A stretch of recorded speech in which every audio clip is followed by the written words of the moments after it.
Hello Gunasekhar, హైదరాబాద్లో branch open చేయడానికి ఒక ఇన్వెస్టర్ హైదరాబాద్ వస్తున్నారు. సాయంత్రం రిటర్న్ అవ్వాలంట. అర్జెంటుగా నిన్ను కలిసి పర్సనల్గా మాట్లాడతాడంట. It's okay for you? చెప్పండి. అలాగా, సరే అయితే నేను లొకేషను ఆఫీస్ అడ్రస్ ఫార్వర్డ్ చేస్తాను. వెంటనే వచ్చి నన్ను కలవమను. Okay sir, thank you. Okay. Sorry JK, మనం ఇప్పుడు లంచ్ కోసం ప్రత్యేకంగా వెళ్ళే టైం లేదు. ఏమైంది? అర్జెంటుగా ఇన్వెస్టర్ మీట్ అవ్వాలి అంటున్నాడు. అయితే మనం లంచ్ ఆఫీస్లోనే చేద్దాం. నేను క్యారేజ్ తెప్పిస్తాను. ట్రబుల్ ఇస్తున్నానేమో జేకే. నో ప్రాబ్లం సార్, నేను మేనేజ్ చేస్తా కదా. Thank you. మధు, ఈ క్యారెట్ చక్రీ ఆఫీస్లో ఇచ్చిరా. నేనేం డబ్బా వాళ్ళలా కనిపిస్తున్నానా? ఆర్డర్ వేస్తున్నా? నాకు చాలా పనులున్నాయి. ఆర్డర్ కాదే, రిక్వెస్ట్ అనుకో. ఏదైనా సరే నేను వెళ్ళను. నన్ను వెళ్ళి ఇచ్చిరమ్మంటారా ఆంటీ? అవసరం లేదు. నువ్వు గెస్ట్ అని చెప్పిందిగా రాణి గారు. గెస్ట్లతో పనులు చేయించుకోవడం మాకు పద్ధతి కాదు. నేనే వెళ్ళిచ్చొస్తానులే. అమ్మా అమ్మా, నువ్వు వెళ్ళటం ఎందుకు? నేనున్నాను కదా, ఇలా ఇవ్వు, నేను ఇచ్చేసి వస్తా. ఎక్కడికి రా నువ్వు వెళ్ళేది? ఎగ్జామ్స్ ఉన్నాయి, చదువుకోవాలని లేదా? ఈవిడ గారు చెప్పారని దగ్గరుండి చదివిస్తుంటే తప్పించుకు తిరుగుదామని చూస్తున్నావా? అది కాదే. మాట్లాడుకు, వెళ్ళి చదువుకో. అబ్బో, తమ్ముడి మీద ఎంత ప్రేమో, వాడి చదువు మీద ఎంత శ్రద్ధ. రెండు కళ్ళు చాళ్ళూ లేదు, ఉబ్బి తబ్బిబ్బిపోతున్నాను. నీ దీర్ఘాలు అర్థం చేసుకోలేని పిల్ల బిత్తిరినేం కాదు. నీ సెటైర్ లాపితే సంతోషిస్తాను. నేను మాట్లాపితే సంతోషించువు, కాసేపు బయటికెళ్తే సంతోషిస్తావు, అంతేగా? అంతేగా. నేను మాత్రం పనికిరాను గాని నా సేవలు మాత్రం కావాలి. జరణి, పోనీ నన్నెళ్ళిచ్చిరమ్మంటావా? హలో అమ్మమ్మ గారు, మీ వయసుకి మీరు పోకేమాన్ లాగా క్యారేజ్ పట్టుకొని వెళ్తానంటే ఎలా? మీ బరువు కది రెండింతలు ఉంటుంది. వాళ్ళ ఫ్రెండ్స్ కి ఆవిడ గారు తీసుకెళ్ళివ్వడమే బెటర్. నేను వెళ్తానులేమ్మా.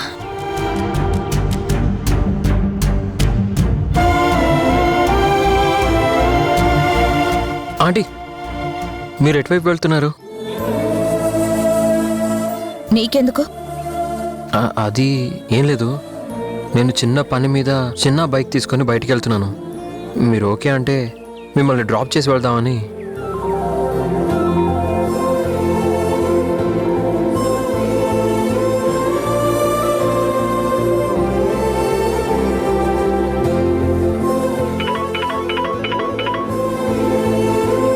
చక్రి, జరణి, మీటింగ్కి టైం అవుతుంది, కొంచెం త్వరగా పంపించవా?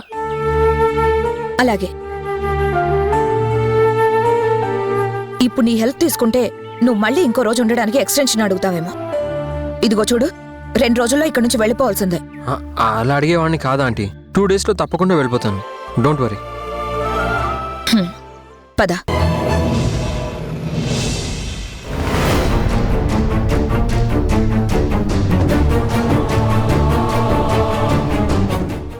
ఆంటీ, ఇలా ఇవ్వండి, నేను తీసుకొస్తాను.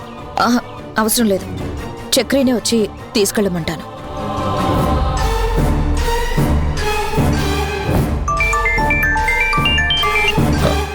హలో, పంపించావా? ఆహా, లేదు, నేనే తీసుకొచ్చాను. కొంచెం అర్జెంటుగా వెళ్ళాలి, నువ్వే వచ్చి తీసుకెళ్ళు. వస్తున్నా, జస్ట్ మినిట్.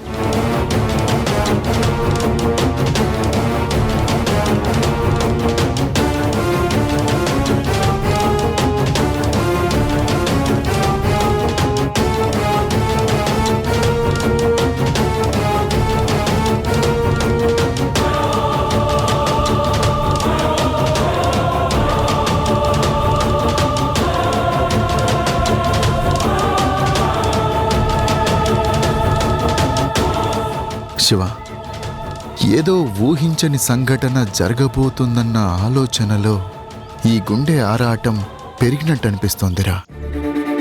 తరుణ్లో మార్పు వచ్చినప్పటి నుంచి నీలో కొత్త కొత్త ఆలోచనలు చోటు చేసుకుంటున్నట్టున్నాయిరా.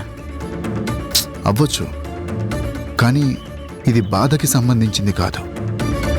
Some other reason.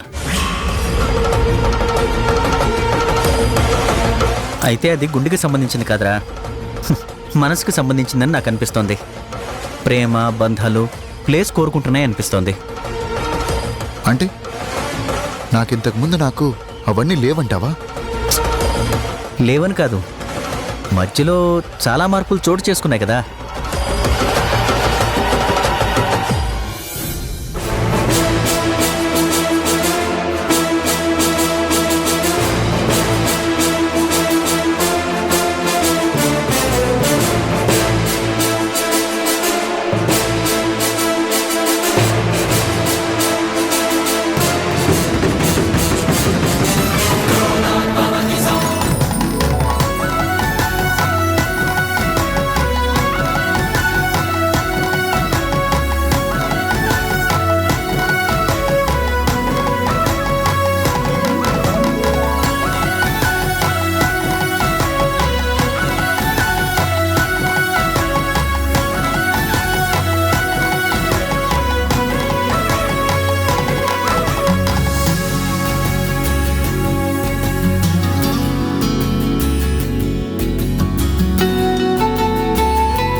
జనని మూడ్ బాగుంటే తనతో నా మనసులో మాట చూచాయిగా చెప్పాలి. నాకైతే ఆ దేవుడే గుణరూపంలో వచ్చి సందేశం ఇచ్చినట్టుగా అనిపిస్తుంది.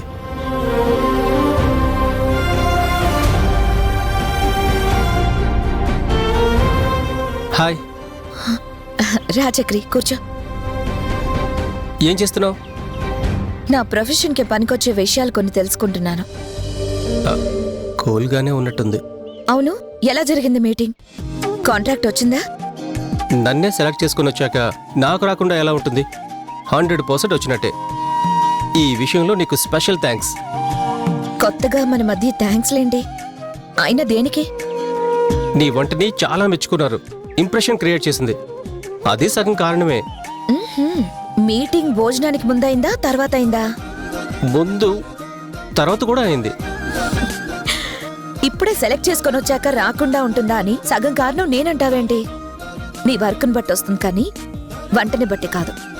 సరే, ఆ విషయం వదిలే. నాకు ఒకటి అనిపిస్తుంది. ఏంటది?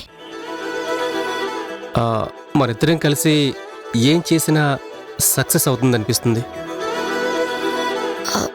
ప్రతిదీ నాతో షేర్ చేసుకుంటూనే ఉంటావుగా.